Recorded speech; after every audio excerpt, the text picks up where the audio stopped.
Welcome, everyone. I'm sure you're all very excited to hear from our amazing panelists. I'm very excited to talk to them. So maybe we get started. So let's first talk about bias. Our themes for International Women's Day are bias and then stories of empowerment. I mean, just as everybody attending here, all the women have mentioned that they have experienced some form of gender bias. So my question to all panelists is, when were you first aware of a gender bias? When did that light bulb moment happen for you, where you felt that being a woman you're different? And for Jason, watching it, that light bulb moment happened for you. Dina, would you like to take that one first? So I think I've been slightly oblivious of this personally, but I have noticed it. I'll be very honest. And I have noticed it in a media organization where, so generally in a media organization, you've got very good looking people. And I saw a certain very senior uh, lady, actually, she's at a very senior position, and she categorically used to dismiss girls who would be, very pretty and good looking, that they would really be able to take up the load, the real load of the job. So she would always, you know, partner them with a few other people. So she had this clear bias that, if she's going to be spending so much time in the gym and looking good and coming to office like this, I'm not pretty sure that she has her head in the game. And I used to wonder that, okay, how, so I used to find that a little odd. And it's not that she would not look good herself, but she had this, and this is somebody from the same fraternity, like there's another woman. So that was a little hard hitting for me. And to see that she was heading one of the most important positions in media was she was one of the thought leaders, and she is one of the thought leaders in the country, and I don't want to name her, but it was quite surprising because she was literally bringing the glass ceiling down instead of breaking through the glass ceiling. So that was one of my experience. So, most of the time I've spent in academia within India as well as abroad, and dealing with a large number of people across the spectrum. And it was very, very late in the game, you might say, around the age of, in my mid 30s, that I basically figured that you can have bias. And sometimes we tend to talk a lot about these unconscious bias, about things that can happen, but a lot tends to sometimes slip under the carpet under the guise of unconscious bias. And um, and it may not be very overt, like, Dina's thing is something that kind of strikes back at you because it's just so out of the ordinary.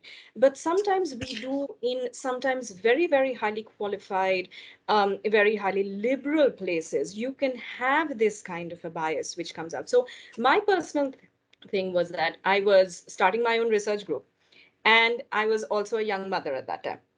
I'd moved back from the USA into India, and I was setting up a team, training them, etc. And as a lot of people from academia will know, you tend to wear a lot of hats. You have to do everything from account management to scientific to grant writing to this and that, etc. And you sometimes really seek mentors. Now, the mentor that I was kind of provided institutionally happened to be an extremely leading light, but he had this unconscious bias that women with young families should not lead scientific teams. And over the course of 18 months, when he would essentially have these work meetings or these mentoring meetings and all that, he would end up, mostly not giving either any constructive, advice, but mostly trying to make me feel more about the guilt. So it was gaslighting, which is definitely a word, and the young women out here should actually go and look at that, as well as trying to question whether I had the scientific chops to do that. And it took me over about 9 months and going to another conference where somebody else who was a senior associate, uh, professor in the field, who happened to be a woman and who had gone through that kind of gaslighting, to actually understand something like this. So sometimes, though we are very highly educated, though we are highly sensitized, sometimes the insidiousness of the bias tends to escape us. So we should, I mean, my only learnings from this is that one should be vigilant but should also look at patterns, because certain patterns tend to be inconsistent. And once the patterns are inconsistent, then one should actually end up thinking that, okay, maybe there is more to it at play than just me, and it might be something else, and then reach out to others. Yeah, so for me, it came fairly early on when I was doing my dentistry course. And I was, I had this kind of chip on my shoulder a little bit because I really enjoyed doing dentistry and I did well in my courses and all my profs loved me and everything. Then when we went into clinics, uh, I'd find that people would, or particularly men, would choose to get treated by a male dentist rather than by me. So, and I was about 15 kilos lighter at that point of time. I probably didn't look like I could actually do much with the tooth or whatever. So, I mean, some of them used to ask me point blank that I don't think you have the strength to pull out a tooth. And I had to explain to them that it's not strength. You need technique to pull out a tooth, not strength. And I can do it like, I can take out 3 of yours before you say what. But but yeah, but I did face that, and it was very, very disconcerting. And I was like, man, what the hell? Why would you just say that you look? And I couldn't even tell them that, look at my grades. I do really well. I would do really well with you. But yeah, it did. And it was patients from all across. It wasn't, it was men and women, not even just the men who didn't want to come to me, but even the women. Like, so it was not very pleasant. Yeah, for a man, sometimes you become oblivious to these sort of things because you are not being faced with these challenges on a daily basis. You just start assuming that other people don't have challenges. So early on in my career, this is many, many years ago, I worked for a company that was slightly smaller than Cactus. We had this Christmas party where everybody came in for the party. The CEO, who was a man, got up on stage, thanked everybody for the year. And then he said, I want to thank my executive team, all my vice presidents and above for, executing throughout the year and driving some change, et cetera. And he called all the vice presidents, senior vice presidents, executive vice presidents on stage. And then when they all lined up, and there was about a dozen of them, they were all men, all about the same age. And you could almost hear the audience gasp because people like myself finally got it. The light bulb went on. We finally realized, oh my God, we have no diversity in this company. And then I started talking to my female friends who laughed at me and said, Jason, you're an idiot. We've known about this for years. There's a glass ceiling in this company, and you're just now starting to realize it. And that was kind of an awakening moment for me to start looking at things differently, just because it's not from my personal perspective to try to look at it from others. I think the personal life was, I recognized that I was different when my brother was born. Okay, and I saw my grandmother deal with them. Not so much my parents. My parents were kind of the modern Indian who wanted to bring up their kids equally. And it was a certain generation and a certain kind of idealism. But the grandmothers were from a different generation altogether. And they were absolutely convinced, both of them, that my brother was their husband reborn. I mean, they're different husbands reborn. So that would be a constant source of tussle in the house. But I knew that I was different and he was more important. Okay, but professionally, I realized when I was different when it came to salary, not in terms of job. Every leadership role in when I joined was female. My boss was a female. The head of programming was a female. The head of sales was a female. I think HR had a head, but everything else was a female. Over there, when it came to salary increment, there's a guy who was hired with me and exactly the same experience, and he got paid like, I don't know, $1,000 more a month or whatever. So I went to my boss to ask why, and her thing was he runs a household. Okay, and I'm like, so. Okay, she says, but you are a woman. You don't need to earn as much as a man. Cut to my second stint in when I'm negotiating.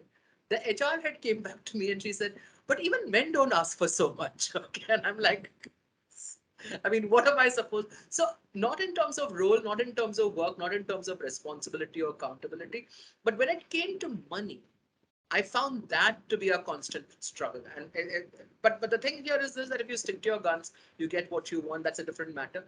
But the fact that people think that way, that's a huge problem. Yeah, so I think my stories are quite similar to Harini's, and it's more about at that young age. So I realized very, very early on, as a child, that these biases exist. So when I heard about the story of, my mother's side of the family. So they were 5 siblings, 4 sisters and 1 brother. All the sisters got to study till the 10th standard, and only the one son got to do his graduation. And this sort of just is ingrained, right, in the thinking. And of course, in my generation, while it wasn't as explicit, and of course, I was given equal opportunity to education, but I was brought up to believe that it's more important for my brother to figure out his career, because, well, he needs to get married, and men are seen as the providers of the family. So basically, I always got the raw end of the stick, but I also look at it as an opportunity, because on the back of both of those experiences, my grandmother was, well, her husband died in untimely death, so she brought up 5 kids, not working on her own. My mother was a single mother. So, in fact, by their, pure example, I think that helped me counter, everything that was being told, or maybe, the behavior that I saw. But I think even professionally, right? I think choosing what you focus on, and I was very excited when I came into R and I got to interact with so many new folks, right? Dina, Harini, all of these guys. I think now opportunities to interact with Shilpi, and so many women leaders across the organization as well. I think with Editage, I think Clarinda, Yasmin, all of these folks, it was inspiring, and I think choosing whom and what to focus on, I think has helped me move past that. And I thankfully say professionally, I've not had as many encounters, but growing up, the narrative was very, very different. Thanks, Nolita. And while we're talking about so Nolita, you touched upon the generational trend. Uh, we'd all like to believe that things are changing, and they have actually changed from, our grandparents to now our children. So let me talk about that a little bit. Let's talk about that.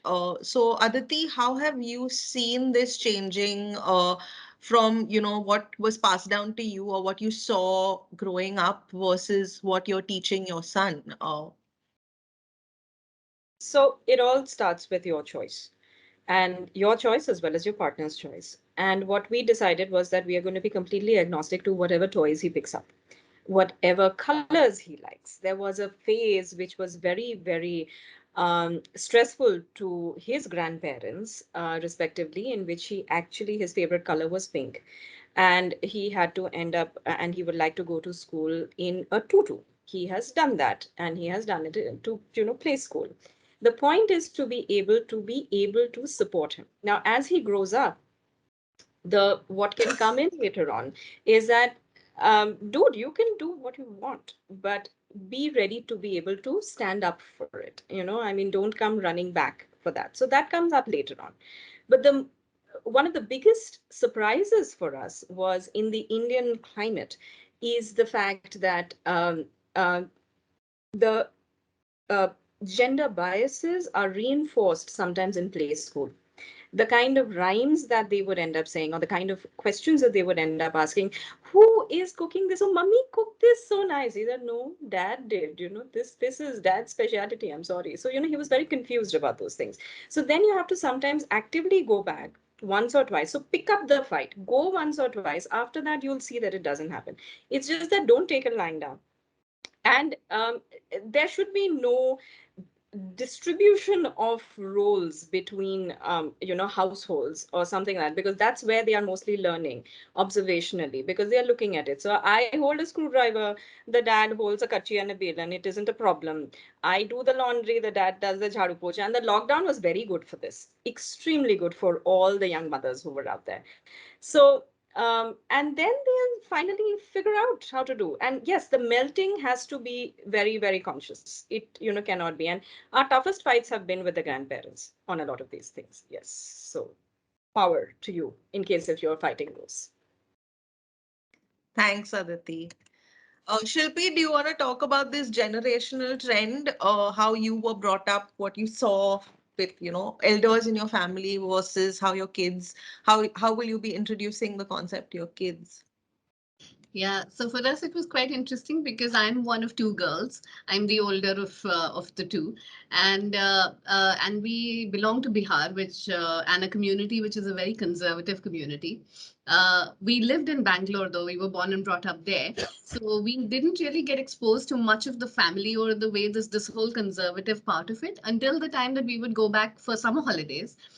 Where everybody, anyone new you meet, and they'd be like, oh, okay, this is your name. Who is this? This is your sister. Don't you have a brother? And they'd be like, and of course we'd say no, and then they'd be like, you don't have a brother, and that's this sympathy kind of thing, which it never really we never understood it because our parents never made us feel like there was anything missing because we didn't have a brother, but society amply reminded us of it all through. um, but that said, because I was the older daughter and my dad just looked upon me as the older child, it wasn't whether you're a daughter or so. I actually do, make up IKEA furniture and stuff much better than my husband does. I learned how to drive a car much more quick so that he could just, my dad didn't have to drive it, so he wanted me to learn. So all of those things have been right from the beginning. Now with the children, what I find, again, I've got two girls now. I don't find this kind of, at least in the society that we live in, we don't have them here that, oh, you don't have a brother. That kind of thing we haven't heard much. What really pleases me is how aware they are of gender biases. And at times, like, when one of the daughters, their friends have a birthday or whatever, and if I'm going and picking out something that's in pink, and they'd be like, you're picking out pink because she's a girl. You're being gender biased. So we don't take that car, which I find is really, really heartening. It's a step in the right direction. So I think it's a sea change from when we were growing up to how things are now. Children are far, far more aware. And I think society has, well, at least some parts, we have started to grow up a little bit about it. But there's definitely a lot of work to be done. Because like the kind of examples which Aditi you were pointing out, I completely see that. I see that in a lot of the boys as well. I know that a lot of the mums during the pandemic who only have boys were struggling with, oh, ye to ye bhi nahi karta, he doesn't do this, he won't even make his bed. And I was like, really, if you wanted him to make his bed, he would make his bed. It's because Right. you don't, you're sitting down with it, so that's why he doesn't. But yeah. Let's now talk a little bit about the geographic and political angle. So I would like Jason and Harini to talk a little bit about your experience working in different countries, or Harini from the political angle, rural versus urban India. How do you see gender biases play out in these different settings? Jason, maybe you can go first. Uh, what I see in the U.S. particularly is that there is still a lot of gender bias, but it's not explicit. In 20 years of being in the corporate environment, I have never seen anyone come out and say, this person should not get the promotion or not get the job because she is a woman. But that doesn't mean gender bias is not present. It's very, very subtle, and it's woven in ways that's very hard to almost tease out unless you specifically call it out. They'll say, "Oh well, Nolita, yeah, she's great, but she just had a young one, and this job requires a lot of time and energy, so perhaps it's not the right timing," thinking that they're doing you a favor when in fact they're not. So those are the things that kind of come out that I see in the West, because we have very strict laws and that sort of thing, which is good, but it doesn't always catch the very, very subtle undercurrents that sometimes run within an organization. If you look at it politically, I mean, there has been a lot of change. If I look at, let's say, 50 years ago compared to now, across the world, there's a lot of change as far as women are concerned. One area where I see it is with my students. They're definitely more self-assured. They're definitely more willing to take a stand. Okay, and they don't have any of the complexes that maybe we had when we were in college. And the biggest thing that has been taken away from them is this fear that as soon as you finish graduation, you'll be married off. Okay, because graduation when we were graduating very clearly was, okay, now she's graduated, where is the marriage? Where is the marriage next? But if I look at the workplace, now let me look at India, let me look at, let's say, the West. Women like us will walk into practically any role in India. I mean, it's not going to be easy, but you're not going to be discriminated against. That role will not be denied to you. Nobody will ask whether she's capable. They will not ask whether there's a band, she has the bandwidth. Very simply because India comes with a certain social infrastructure. They know that if you have that role, you will put in those 15 hours because you can afford full time. Okay, because you will call in somebody to take care of kids and so on and so forth. It's understood extremely clearly. I don't see that in the West because that social infrastructure does not exist at all. It's simply not affordable. But the bigger thing here is this, that the things that empower a woman to go to work, let's say, for example, a full time help. Now, if you are politically trying to empower women at various roles, you would simply give full time help, the wages you pay, the salary you pay, a tax break. Okay, that will become a tax saving instrument for you because you are creating a job. Or if you send your kid to a creche, can that be tax deductible? Okay, can you if a company offers daycare facilities, not everybody is work from home. Okay, a lot of companies are come back to office right now, and can you offer daycare? Can the company take it away as a tax break? But and that's not happening. But the biggest thing I see, Clarinda, which is something that always has been bothering me for the last 15 years, is that what is considered women's work is considered less important. Teaching is paid poorly, nursing is paid poorly simply because it's seen as women's work. Okay, housework is not paid for at all. And yet there is no GDP in the world that can survive without women's work. Okay, and yet there is not a single, there's no acknowledgement. It makes me mad just to talk about it. There's no acknowledgement it's work. There's no acknowledgement that it's generating value, not today maybe, but 20 years from now. You won't have a stable society if women didn't give up. And can we please talk about compensation? Can we please talk about the state paying for it? Okay, and that's something that's a bugbear for me. That's something that I write passionately about. But I think you need to empower that. Coming to rural, I think that the good news is that the age of marriage in rural India has moved from 12 to 16. Okay, so that's a major improvement. But you still find a whole bunch of issues there. You find girls dropping out faster.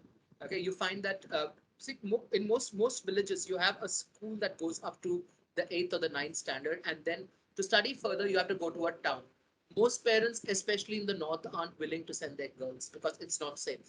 Okay, they simply drop out, and until the eighth or the ninth it's compulsory. After that it's the parents wish if she needs to study or not. That's the first part of the problem. The second part of the problem, if you go to schools and even universities across India, government schools and universities, the loos are terrible. Okay, which means that 4 to 5 days in a month, most girls don't have access to a clean place where they need running water and stuff like that. So you need to be able to fix that.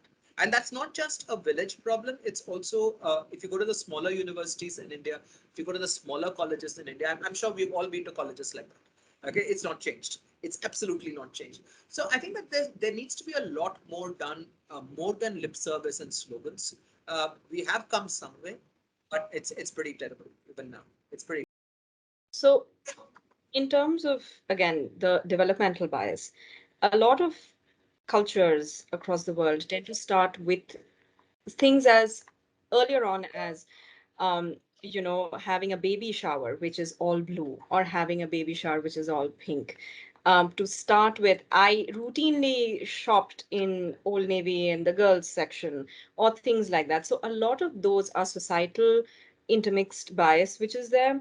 And because we have different people in different geographies, it is important to be mindful of those. And these do make a humongous impact on not only, and these are all things that again come up as unconscious because you're constantly being saturated with those kinds of information and all that. And it just informs your brain to actually go into a kind of a speed dial mode into that. So again, vigilant in being mindful about that is there. But these are a part of a lot of the marketing strategies. I'm sorry for people who are there from marketing, but it is a part of all that. So it's very important to go through that. So now coming to unconscious bias, which is a lot trickier, I think, to spot and call out, and especially in ourselves. Many of us women, somebody in the chat posted, I think Nisha posted that, women can tend to propagate the stereotypes themselves sometimes. And I mean, I do it with women drivers, to be honest. I mean, I do roll my eyes and say woman driver, even though I'm a woman. But But yeah, so let's talk about that. When, especially in a work setting, can you recall a situation where you felt you acted out of an unconscious bias, which on reflection you felt maybe that was actually a bias, uh, playing out there. Nolita, would you like to take that? Yeah. Well, this is an example from Cactus, and now that I look back, I feel pretty bad about it. But about, well, 8 years ago, when I first joined the Cactus team, and the tech team was rather small back then, we were predominantly, a male-dominated team. But we also had a lot of young fathers. So I think in that first 6 months, we had about 5 or 6 of them all suddenly, becoming young fathers. And routinely over the next couple of weeks and months and after the paternity leave, you know, you'd get updates from each one of them saying, hey, I need to take the day off, or I need to work from home, or I won't be able to work, and things like that. And, we work on weekly sprint cycles, and all of the work is to always get pushed back. And, I was quite a taskmaster back then. And unfortunately, that's when I realized that, what used to go through my mind was that, okay, they've just had a baby, their wife's there taking care of the baby. Why do these guys need to be around? Why can't they make it to work, right? Why can't, meaning, why is it that, every now and then, right? They have to either take time off or they have to deal with some crisis.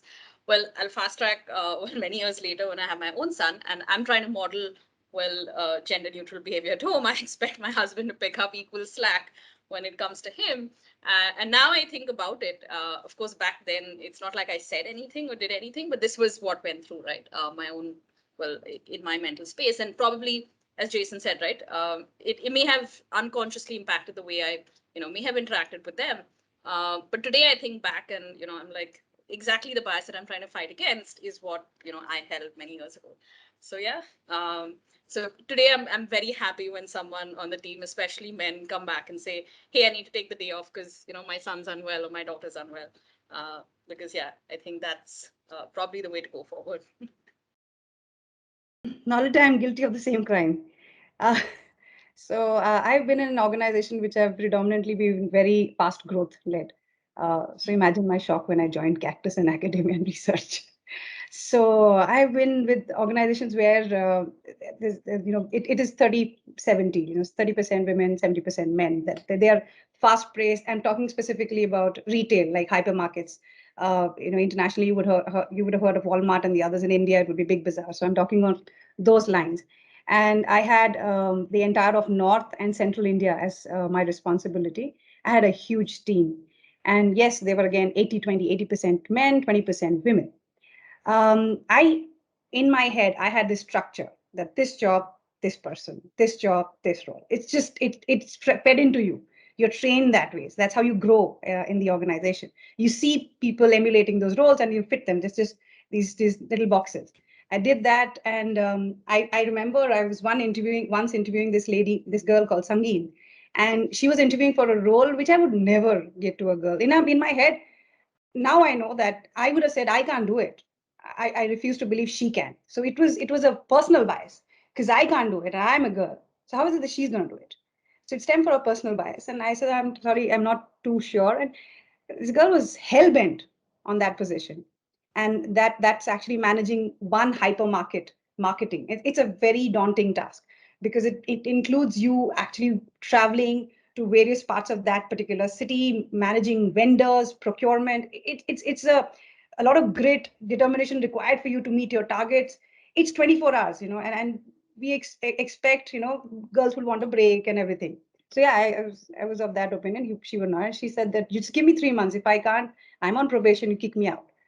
It's like okay, and I couldn't find anyone as so she had experience to back that role. It's not that she didn't have experience. I still was in 3 months. She managed to bring her units at the top 3 level. And I was amazed how she would stand up in meetings, compete with her peers, and all her peers were men, men much with higher experience and everything. But she would just say, "No, I'm going to get this done." Okay, so he's going to sell more gift vouchers, so I'm going to do it more. So it's just her conditioning was that of a guy. I'm sorry to say. Sheer conditioning. Except for that last bit, Dina, you were going so well. So no, that's what I thought at that time. You know, Oh, I get girl. it. She's a guy. No, she's basically she thinks like a guy. I used to think like that. You need to think like a guy. You need to think like a girl. So there was my conditioning. So and she kind of put me back on track, saying that no, it doesn't matter. It's about how prepared you are to take on something. From there on, my mental orientation changed over certain roles, which I would have said no because I felt maybe I'm not sure if I can. I took up certain challenges and I did go forth with it. So yeah, just to share that. Thanks, Dina. That was a brave share. Let's move on to some stories of hope and empowerment. We've all met some phenomenal women or encountered, stories that just made us gape and just be amazed at what women can achieve, or anybody actually, minority or a repressed environment can actually achieve if they are able to break those boundaries. So Shilpi, maybe would you like to share a story?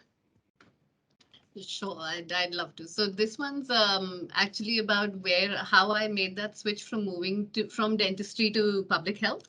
And so after 3 years of working as a dentist and experiencing a whole lot of bias in many other ways, I was ready to give it up. And I said, okay, I know I'm a good dentist, but it's going to take me a lot of effort to get other people to believe that. So I can't be bothered. And in any case, I liked public health and I wanted to do a master's in that.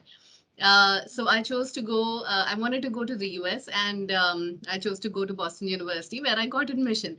Now, this was a private school and the fees was incredibly high. I was 23 years old, and similar to some of the other people have mentioned, that the moment you finish graduation in our caste, it's not even graduation. By the time I was in third year, because it was like fourth year's final year, so in third year may, your wedding gets decided, who you're going to get married to, and by final year, the moment you finish your exams, you just go and get married. So I had finished exams. I had done 3 years of work as a dentist. And then I said, oh, I want to go to the States and I want to study in a private school which has an incredibly high fees. And my parents are from very modest professional working backgrounds. They didn't really have that much money. We decided, I said I would take a loan, and to get that loan they had to mortgage one of their properties, which they very happily said, oh, okay, yeah, this is what you want to study, this is what you want to do, so you go ahead and do that. They mortgaged one of their flats which they had. And 1 year later, my sister graduated as an engineer, and then she decided she wanted to go to Australia to do her master's. And then, so they said, okay, we have one more flat, we'll mortgage that for her to be able to go there. So sending off two girls, one to the US, one to Australia, without either of them having any signs of marriage, any signs of, what are they going to do afterwards? How are they going to pay back these loans? I think that was a phenomenal lesson for me. I didn't realize it at the time. But when I look back at it now, I think that my parents were just, I mean, brave, or just that they had so much of belief that, we raised our daughters to be how they are, and they'll go ahead and they'll find their own way in this world. And we have two flats. If it doesn't work out, so what? We'll get by. And I think that sort of thing is just it stayed with me, and I hope that I'll be able to kind of pass that on to my daughters as well. Dina, would you like to share a story? Do you have a story to share? Yeah, actually, I have two, and I'll make it short.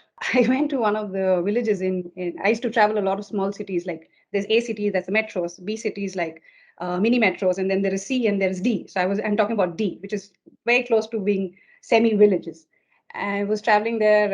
I had to set up I was a part of an entertainment organization, set up cinemas and all. So I was talking to a fairly large family.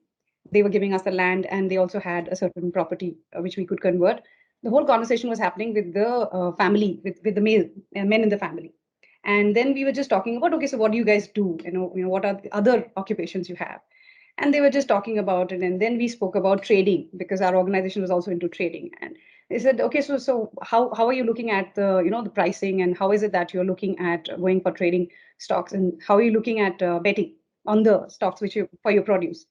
So they said, okay, why don't we ask, someone else to explain this to you better? And this lady comes in, and in India, if you're in the village, you have the sari, which you take till all the way down to your, waist. It's all the way down there. She came quietly. She sat next to her father-in-law. and all the other men and everybody was and it was there in the family. And then she removed her her sari pallu, and she was fluent. Like all the men in the family were having difficulty speaking half English, half Hindi. They're trying to get there. This lady starts off and she's speaking Stanford level English, and I was like jaw drop expression. Where did that come from? Because you don't expect that.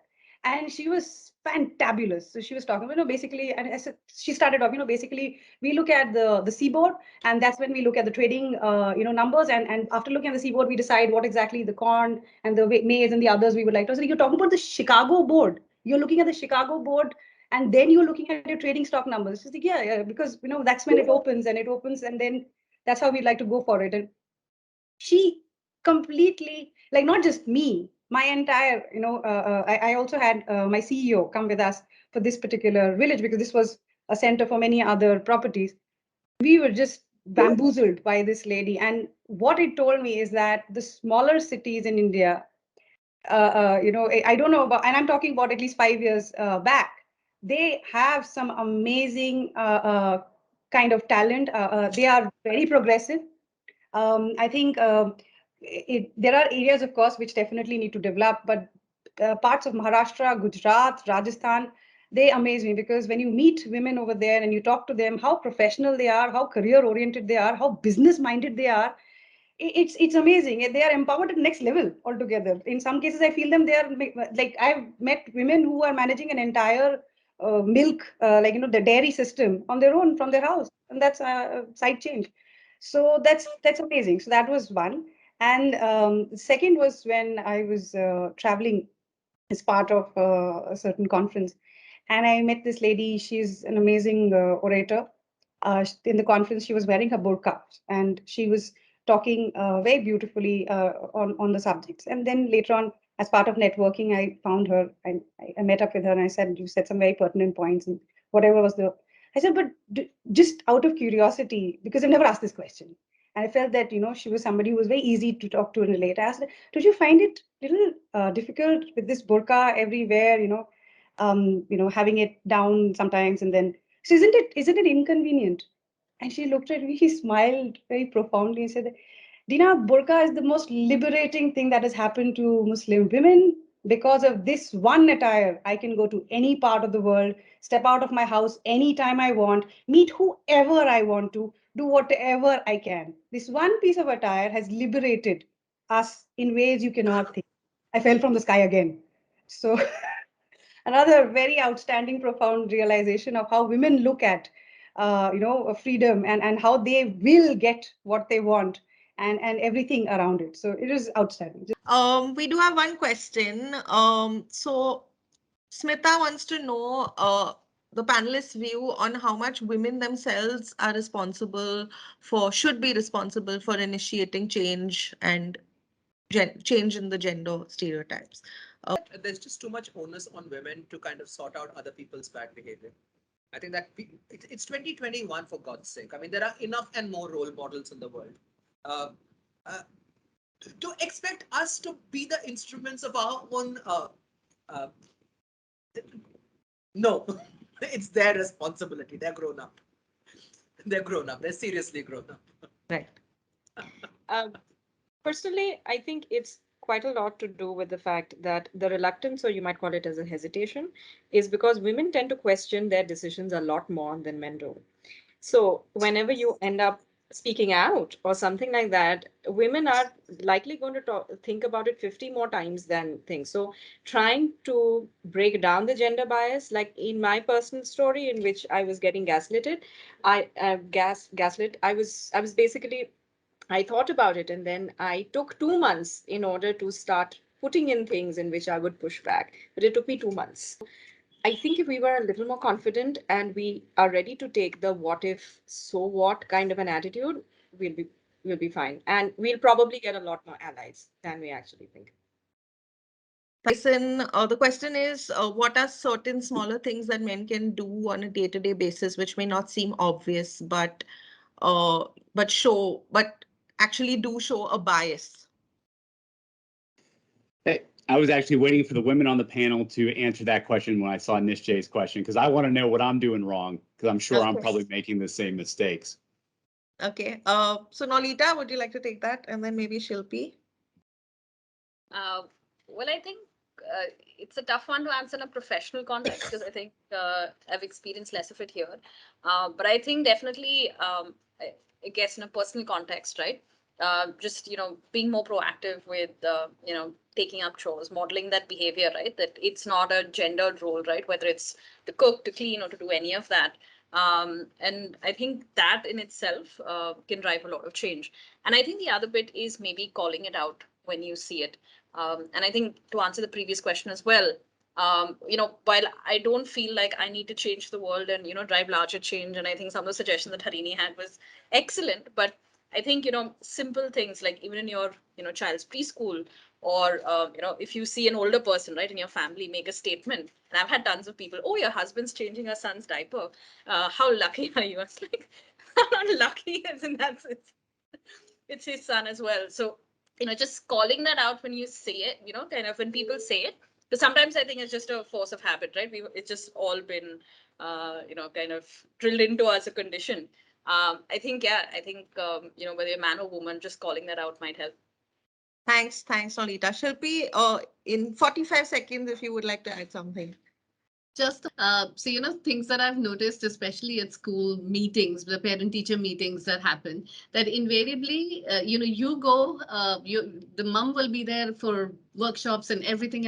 When the parent teacher meetings happen, everything is directed towards the father, like as if he was the only one that was taking care of, I mean, he probably doesn't even have much of a clue of what that subject is about or how that child's been doing in there.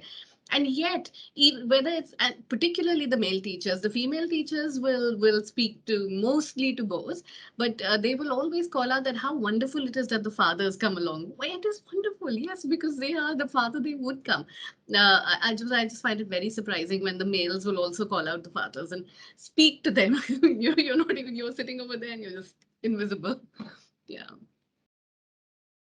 Okay, thanks, Shilpi. Thanks, everyone. This has been a wonderful panel.